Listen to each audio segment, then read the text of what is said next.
Yeah, Baza YouTube, what's up? How's it going, everybody? Have for y'all today a Wi-Fi battle, of course. But before I get into the actual battle, I just want to say that we have hit 20,000 subscribers. Like, at the moment of me recording this, we are on the crust of 20K. Like, we're right there. Like, we just hit it. And just thank you so much, guys, for all the great support on the Wi-Fi battles, on the showdown lives. Thank you for liking, commenting, sharing the battles. Just, I can't thank you guys enough. This is really awesome. Hopefully this will lead to another 20K, and then 50K is the next milestone. So yeah, just thank you so much, guys. I will make like a proper actual video about this tomorrow, most likely, so just be on the lookout for that, and would really appreciate if you guys could watch that. But that'll be uploaded tomorrow, so I'll go into more details about what I may be doing for 20K and all that shenanigans. So yeah, check that out. And I know that the battle already started, but this match was against Argon. His channel link is going to be down in the description. This was actually a pretty awesome NU battle, so that's why I wanted to leave the question of the day for after this battle, or it's gonna be in terms of this actual match here. So yeah, going into this game, I'm using a pretty cool trick room team, as Argon is using a pretty scary offensively based team. Sorry for the little bit of lag here. It's going to be good for the remainder of the matchup. So going into this game, biggest threat on Argon's team was going to be the most definite belly drum Zangoose, because I know that it's a set Argon has really been enjoying as of lately in the NU tier. And then my team has nothing but threat, so in trick room I can just absolutely annihilate his team. So the thought was to lead off with Carbink, get up my rocks, then go for the trick room and just blow him back. But because I know Swirlix does learn magic code, I was like, oh, he's gonna magic code very early on. No, eventually, of course, the turn that he does go for the magic code, I go for rocks. So he unfortunately bounces them back, and he gets up his rocks for free, which honestly, rocks on my side of the field are not even that big of an issue. It's only if he starts getting up spikes and T-spikes that things could get a little bit annoying here. So eventually I managed to get on my rocks, as he does stall out the first couple turns of my trick room. This is fine though, because as you can see here, Swirlix is not able to beat my Carbink. I apologize if I refer to Carbink as Deoncy. I've been doing that a lot lately, and I'm really sorry, but I know this is Carbink. This is a Carbink, not a Deoncy.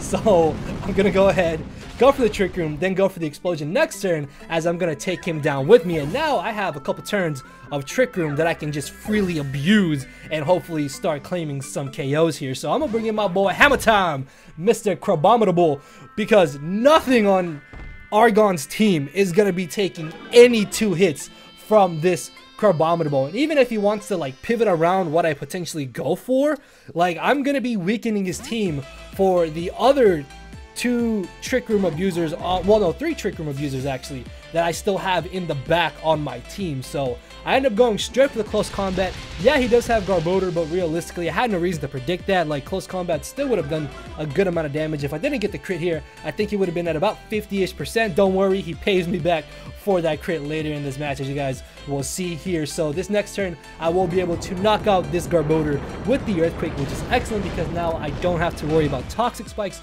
or spikes being set up on my side of the field, and I still have a couple turns of trick room to take advantage of. So down goes the Garbodor, in comes the Liepard. I'm thinking, all right, I'm just gonna close combat and something dies, right? No, this man has Copycat, and he's going to Copycat my Earthquake, and unfortunately he's going to end up knocking me out here. Now, he ended up getting a crit here. I mean, I was a -1 defense, so I really doubt that crit ended up mattering, because above that he turned out to be Life Orb, and because he had Prankster, that's why Copycat went before me, even though Trick Room was up.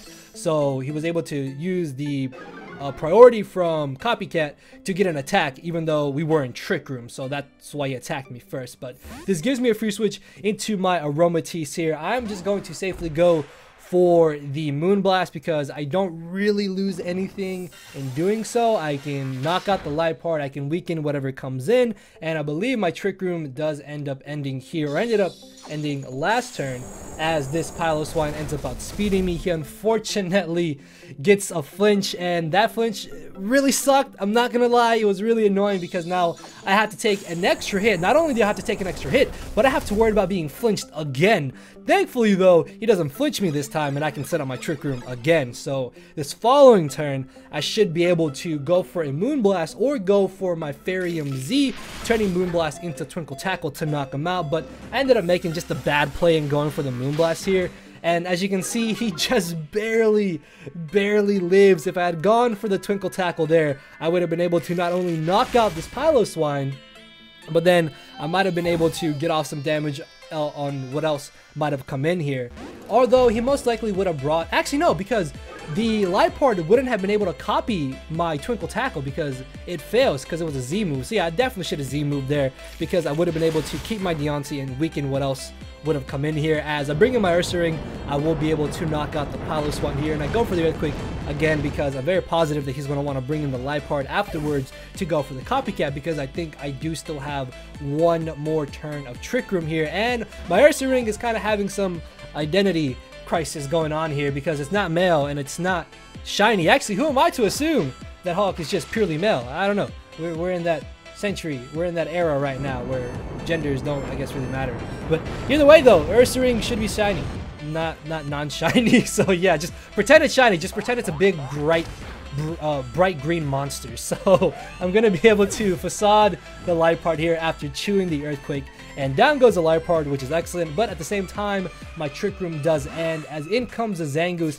I cannot at all allow this thing to just go for Belly Drum, which means I'm basically forced to stay in here and go for the close combat. Also, that was a great nickname on Garbodor. I just remembered that. So he's gonna knock me out here with the close combat, and this is kind of bad because depending on damage rolls, I don't think the Psychic actually knocks out Zangoose here. So I'm gonna bring in my Mesprit, and expecting him to go for the Z Belly Drum, I'm actually going to go ahead and go for the Trick Room. I think that at full HP, I could actually live a Quick Attack, because if he had gone for the Belly Drum here, he would have been at exactly 50%, because he was definitely Z Belly Drum, because that's a set that I know that Argon has really been liking as of lately. So if he had gone for the Z Belly Drum here, as I went for the Trick Room, if I was able to live the Quick Attack next turn, I would have been able to knock him out with the Psychic. But he actually ends up going for the Breakneck Blitz. I'm able to take that, and then I end up over predicting this turn because I thought that he would try to switch into his Incineroar on my Psychic. So if I had just gone for the Psychic here, I wouldn't have had to take this knockoff. And then above that, he crits me, guaranteeing me in range of where Quick Attack will be able to knock me out. I would like to think that I could have lived the Quick Attack if he hadn't had crit me, but I'm not really sure if I would have been able to. So I'm gonna bring in my final Pokemon at this point, which is my Alolan Exeggutor, and I honestly am not very positive if I can win this game. Like, my best chance of winning the match at this point is only down to hacks. Like, the best way I can win is if I crit the most likely Assault Vested Incineroar, and even then, I don't think a crit is going to be able to knock him out because Assault Vest Incineroar is respectably bulky. So in comes the Incineroar. I'm just hoping that I can do enough damage with this Dragon Pulse. Maybe?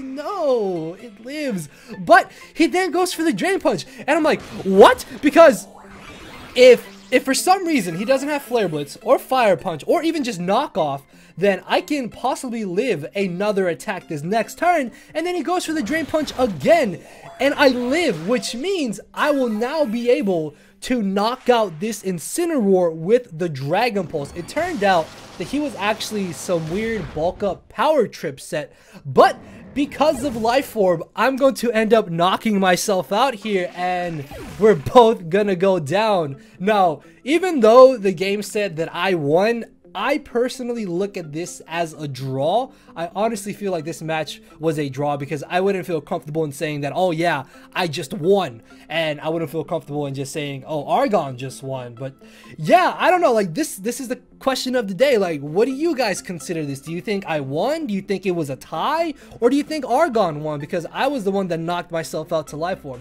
I don't know. Let me know in the comment section below, guys, what y'all think. And again, thank you so much for 20,000 subscribers. Again, we'll be uploading a video regarding all that tomorrow and potentially covering like a special and what other future content I want to bring to the channel, or maybe I'll be bringing some things back to the channel. I don't know, but definitely check that out, guys. Again, just thank you so much for all your support. Hit that like button down below. Of course, the question of the day is there for you to answer. We really appreciate if you guys would do that, because I love y'all so much. I really do love you guys. Thank you so much again. I know I'm saying thank you so much, but just I really do mean it. So yeah, with that being said, I'll see y'all tomorrow with 2, maybe 3 videos. It depends, because that third video is probably going to be the 20K thing that I was mentioning here. I'm just rambling and I apologize. I don't know if you guys have stuck around this far, but if you have, I love your faces and I just love you in general. So yeah, thank you guys.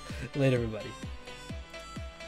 No matter where you're at, I'm not here to make friends, it's time to attack and deplete your HP with a final smash. Don't make me turn around and pull a 6-foot hacks.